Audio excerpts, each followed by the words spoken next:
welcome. Happy Tuesday. For those of you whom I have yet to make acquaintances with, my name is Alec Dalton. I'm the corporate intern for customer relationship management, reporting to Kevin Walsh and Kevin McCarthy. And it is my absolute pleasure to be here today leading and facilitating my first lineup. Yay! Thank you very much. And it's going to get really exciting. I promise this is just the beginning. Before we start, does anybody have any announcements or introductions that they would like to make? All right, in that case, as some of you know, my most previous internship was at the Ritz-Carlton Boston Common in front of house operations. And I'm very excited because today's WOW story comes from that exact same department. Some of the ladies and gentlemen that I had the absolute pleasure of working with this past January went above and beyond, and I'm very excited to be able to share their story in this videotaping, and hopefully we can send this clip back to them so they can share in the experience too. Back in January, Dr. and Mrs. Hollenberg were visiting the Ritz-Carlton Boston Common for an extended stay. Unfortunately, Dr. Hollenberg was undergoing a series of medical procedures at a local hospital there. But Mrs. Hollenberg was so patient with him, and she was assisting him all throughout their visit. And progressively, the ladies and gentlemen started to notice that she was becoming visibly exhausted.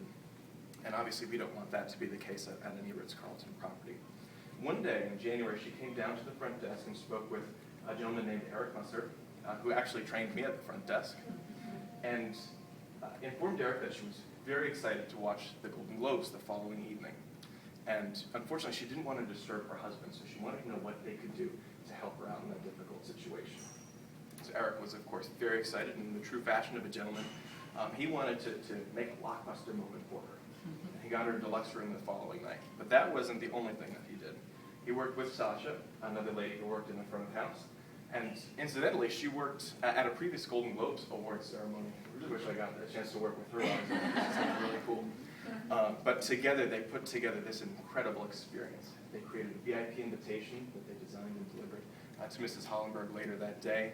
They created a special gift for her, just like the actors and actresses would get if they actually went to the award ceremony. And working with Maria Odens, the guest relations supervisor, they made sure that there were plenty of white and gold balloons up in the room. They wanted to make sure there was champagne, chocolate-covered strawberries, popcorn, of course, entertainment magazines, and they even made a red carpet out of rose petals. That took a more cost-conscious approach today. But nonetheless, I hope you get the idea through our scenography. Nonetheless, when Mrs. Hollenberg was escorted up to the room later that night by Eric, she was starstruck. She couldn't believe how much effort the front office staff and ladies and gentlemen put into creating that really memorable experience for her. And even Dr. Hollenberg woke up from his nap and joined them, and together the two were able to have a truly spectacular evening. So I'd like to extend a huge first class to the ladies and gentlemen of the Ritz-Carlton Boston Common for really enlivening all of our gold standards. But would anybody like to kind of pick that story apart and highlight which of the gold standards were elaborated therein? I think it really hits all of them. I was trying to go through the Credo card earlier, and I couldn't find one that I couldn't justify playing a part in that story, so I was so excited. I'll add to that. Well, Absolutely. Of course, genuine care, just noticing that she was tired and sort of being empathetic to that, and just really embracing the requests and going above and beyond and really wowing them. Really shows the genuine care that they have for her and sort of giving her a break in the middle of the medical situation that they were in. Exactly. Service value number 3, empowerment and creating that unique and memorable experience for them. Definitely. Thank you, Esmeralda. Anything else that really struck out to anybody? Unexpressed, right? Who doesn't watch the Golden Globes and wants a bit of the glamour themselves? So to me, it was just a home run. Unexpressed just really was highlighted. Fantastic. Thank you, Amanda. And actually, I'm glad you mentioned something because yesterday during Housen's lineup, you also spoke about the importance of WOW stories and creating WOW moments for guests. And you talked about how it's not just about the functional engagement. You know, we're not just selling rooms. We're not just selling bathrooms. We're not just selling food in our restaurants. We're selling experiences that emotionally engage our guests. And that's how we create the Ritz-Carlton mystique. Alex, I want to add one more. Absolutely. Please do. I was just going to say, I think it's extraordinary, again, and I think we take it for granted. We work within an organization that really allows our ladies and gentlemen to step outside of the box and, let's be honest, have fun, right? Exactly. Really kind of, get as creative as they can, tapping into those natural talents and really being able to deliver this. And who doesn't enjoy being on the inside of being able to deliver this and to create these moments and see the facial expression of our guests and knowing that those efforts that you've just put together with the teamwork and the camaraderie of your coworkers has created that indelible moment that truly will last forever. And not too many organizations encourage it, embrace it, allow it, and celebrate it. So I think we're very fortunate, and I know that we probably don't appreciate it enough. Thank you. Thank you. I was just going to say, from a guest perspective, I was a guest of the old Ritz-Carlton Boston for years when I worked on Gillette and advertising. And I had my first occasion at the new hotel with my little brother was airlifted from Nantucket to Boston General, I think 10 years ago. And my mother and I both made our way up to Boston in the middle of the night and got to the hotel. And it's funny, I don't remember any specific thing the hotel did. I just remember the way they treated my mother and I and made us feel at ease, and kind of a lot of little things behind the scenes that when you're in one of those kind of health scare blurs, you don't remember. But I just remember it having a profound effect on both of us about the brand. So it's always held a really special place in my heart. Fantastic, thank you for sharing that. Does anybody else have anything they'd like to add?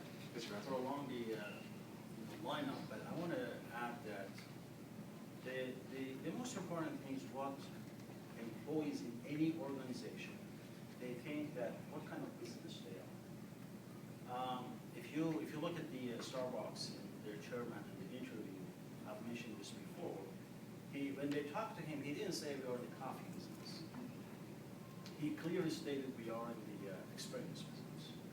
We're here to create experience for people who come to our stores and want to have multiple different kind of drinks. The same thing with McDonald's, when they were going after McDonald's for food that's not healthy and creates obesity and heart issues and so on and so forth. And his communication was that we are in the business of creating experience. When the families, when the mothers with the kids or fathers with the kids comes to our McDonald's, they can have playground, they can play. Everyone gets to that sort of experience side.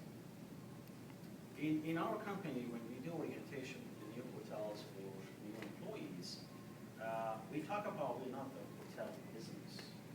And if that gets to the DNA of every single employee, 35,000 around the world, that we're not really in the hotel business. We're in the business to create moments that people will cherish for life.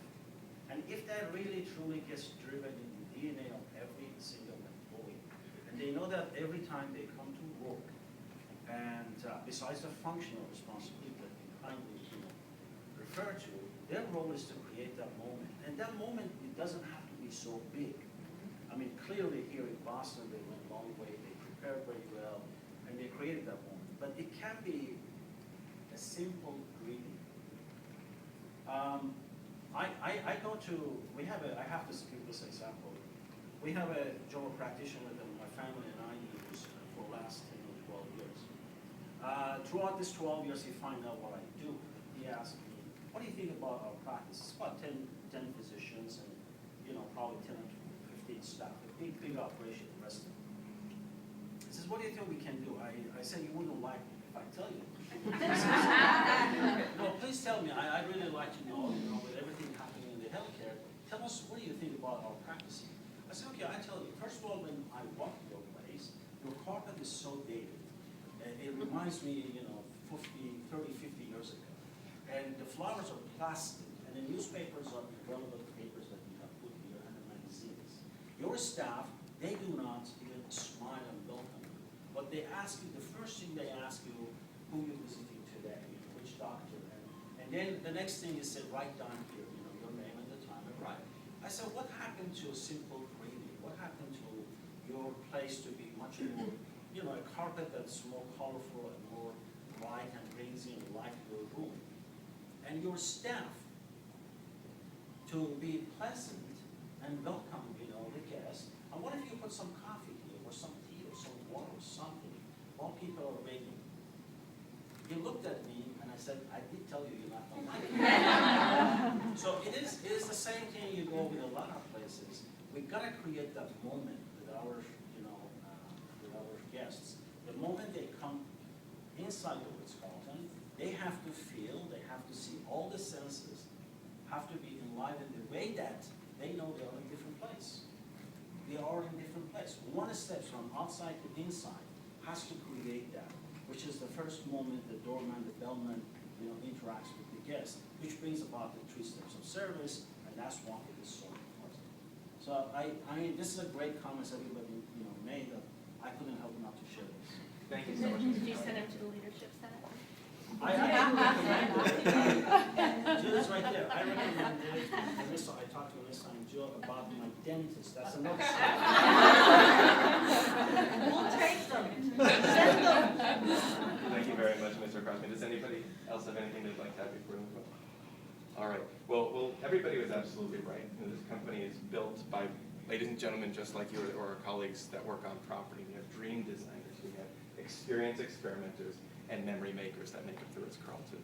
And while we roll out the red carpet, figuratively, for our guests every day, sometimes literally we have to do so for our ladies and gentlemen to let them know how much we recognize them, because after all, as the employer promise says, the Ritz-Carlton, our ladies and gentlemen, are the most important resource in our service commitment to our guests. And that's really what makes us the top 1% in hospitality. And something that also contributes to that is how we present ourselves every day. Today's service value number 10. Would anybody like to read service value number 10? And possibly enliven it too. It's Diana's favorite. It is. It is. I am proud of my professional appearance, language, and behavior. And, it would be great if we could say to people, it doesn't matter how you show up, you're so brilliant. But yes, and people are judgmental, and they are making an impression. And it goes to the competence of the business. Can you imagine if you were on the operating table and the surgeon's coming with sharp knives to open you up with blood on their coat? I'd be rushing off the table. Language, you've heard sticks and stones will break my bones, but names will never hurt me. That's rubbish in service. Language is really important, especially in problem resolution. And you never say to the upset guest, calm down, because it doesn't validate the emotion. And finally, on my behavior, look, your work cannot tell you what you can do when you're off the clock. But there is an implicit understanding that we're going to be positive ambassadors of our brand, and employees that trash their company in public, that doesn't help anybody. So yes, I am very, very passionate about number 10.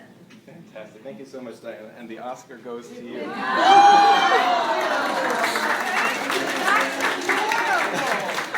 Directly we move from the Golden Globes to the Academy Awards in a period of about 5 minutes. Shortest award ever. Thank you very much for sharing that, Diana. Now, before we cue the music, I'd like to wish a very happy birthday to Anne-Marie Wemlinger, our Vice President of Revenue Strategy. And let's also congratulate Brian Bennett, our Senior Director of Brand Delivery. He's celebrating his 18th anniversary with the Ritz-Carlton. Wow. So congratulations to them both if you either see them today or can email them. I'm sure they appreciate it. And now, before we reach our final act for the day, does anybody have any final announcements? I think we should just give you a round of applause.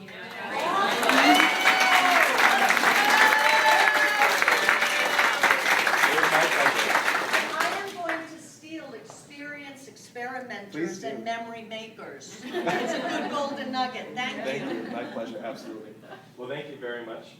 As we close today, let's reflect on a quote from the French philosopher Voltaire, who said, "I know of no great man except those who have rendered great services to the human race." With that, ladies and gentlemen, it's showtime. We